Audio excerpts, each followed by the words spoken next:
I am Matt Williamson. What's going on?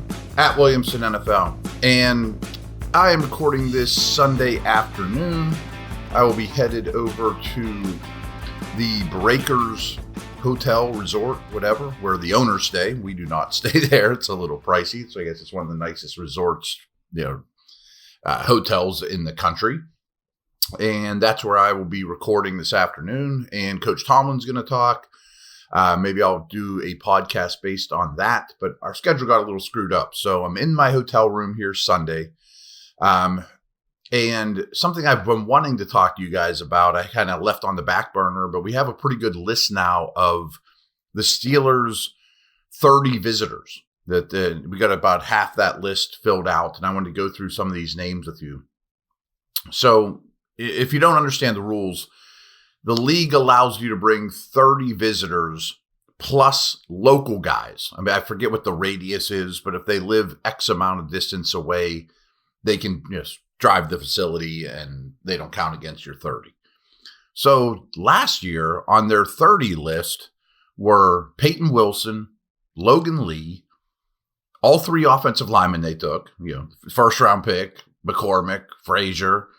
Beanie Bishop was also a 30 visit guy. So these things matter. I mean, sometimes you're just trying to figure out the answer to a couple more questions that you didn't know. Why did you, injury stuff or scheme questions, what were they asking you to do here? Or just want to spend the day with the young man, or all these different things. So got a list here. There's 2 local visits so far. Wyatt Mullum from West Virginia, a tackle, but he's probably a guard. You guys know that I am all wound up about adding more linemen of all kinds, but he's the only offensive lineman that's on the list thus far. So I don't think they're going to take an offensive lineman high, but I would start to consider them in round 3 as they're currently constructed. Maybe Milam's there for that.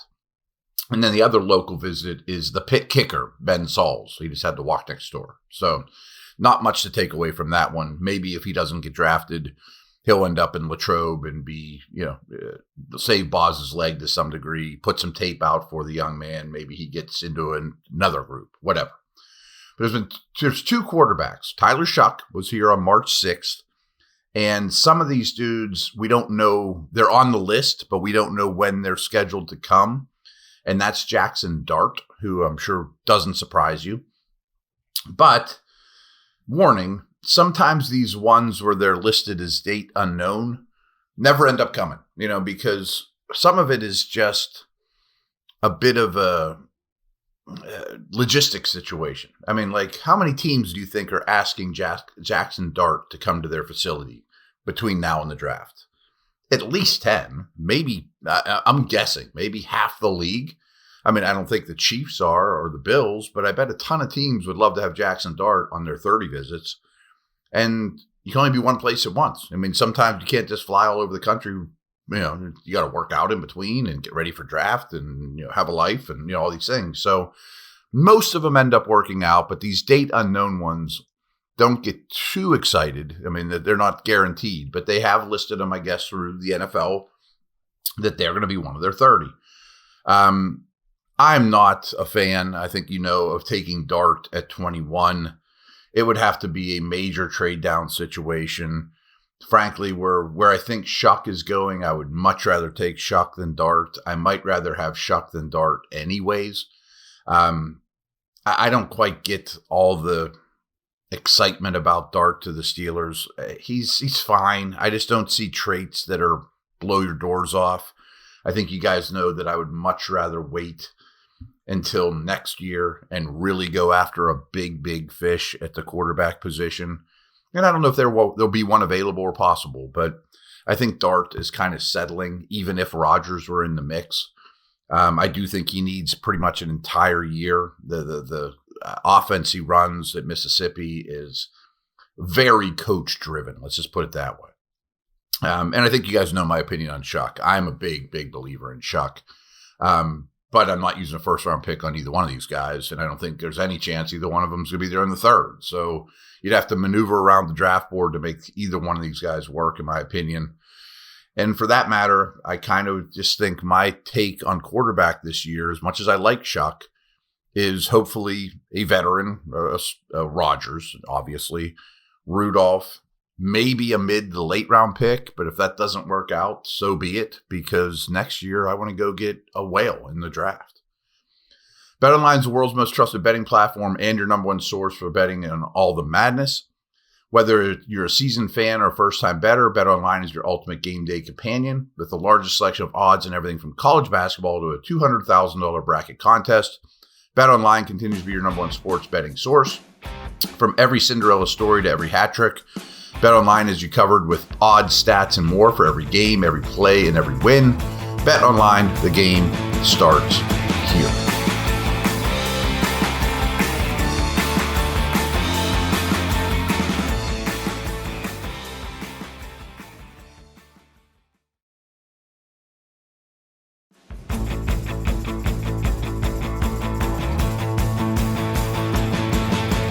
Okay, so we got a bunch of other 30 visits, they call them.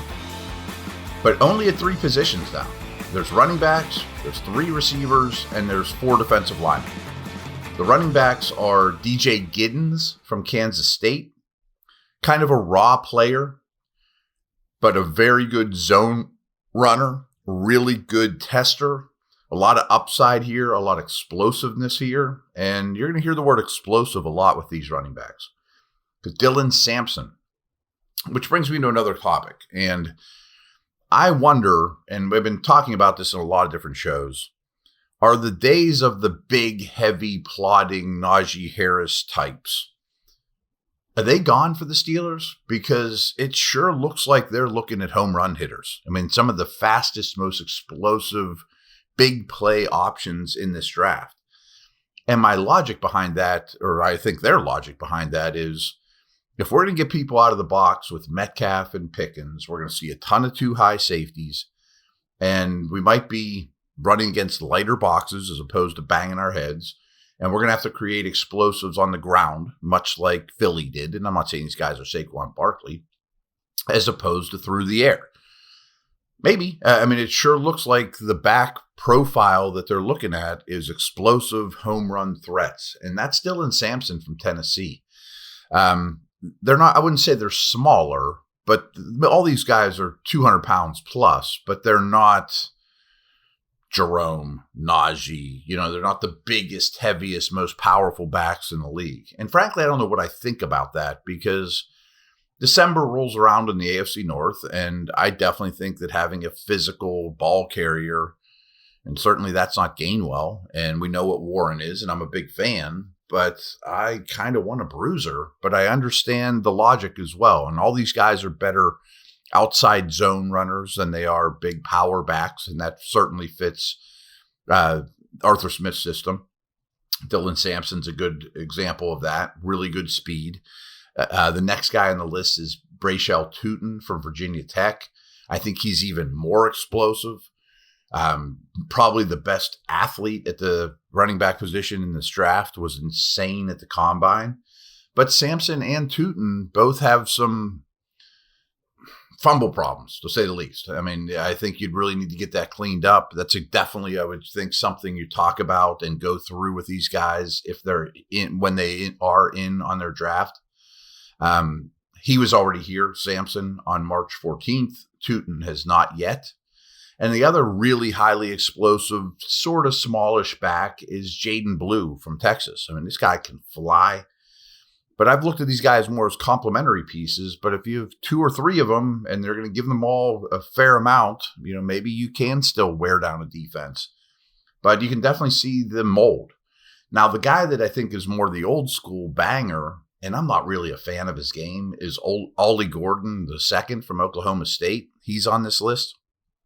He is very physical, but I think his best football might be behind him. I mean, and maybe that's what they're trying to figure out, is why was this last year so less exciting than the previous seasons for this guy? And he didn't test well. I don't see a lot of explosiveness, but maybe there's more to this story, and that's why you bring him in the building and you try to figure out all those things. Hey, were you playing an ankle? Did you have an ankle in this game that nobody knew about, et cetera, et cetera? Now, the receivers are interesting to me too, because these guys are going to go pretty high. They brought in both Iowa State dudes, Jaden Higgins and Jalen Noel. And Higgins is kind of the big ball winner, 6'4", downfield, kind of like T. Higgins, really. I mean, but physical, good route runner, not super explosive, but he's a really good player that's going to go end of round 1, early round 2. I think his teammate Noel is kind of a rocked up slot. I mean, he's a bigger, stronger version of Wilson or Austin, but he's not big. I mean, he's under 6 feet, but he's just thicker. He has drop issues. He's also a returner, although he has a fair amount of muffed punts on his resume too. He would be a vertical option out of the slot. Really good offensive player. I mean, I don't know about the muff punt situation, but you do have Austin. I like both these guys a lot. They're really different Iowa State type of receivers, but these guys would be pretty high picks. And I think to make them work, you'd probably have to end up trading Pickens or using that 3rd round pick on a receiver, which I don't know that that's the best team build from where we stand, but I would love to see either one of these guys or Savion Williams, who was here on March 14th from TCU. Really interesting player too. This guy is kind of the Cordarrelle Patterson. I'm not sure if he's a receiver. I'm not sure if he's a running back. People think he's Deebo Samuel. He's not even as developed as a wide receiver as Deebo is. He is extremely athletic, really big, really strong, just not a real refined football player. And, Cordarrelle Patterson is really the obvious comp, for better or worse. I could see bringing him in because there's a lot of questions I would have for this guy, usage, how he's going to fit at the next level. But you want the ball in his hands. So that one's really interesting to me. The defensive linemen are guys you would expect. All these dudes are basically big, bruising nose tackle types. J.J. Pegas from Ole Miss. What's interesting about him is he also is their fullback. He's got a bunch of carries under his belt. I mean, he's really athletic for a nose tackle type.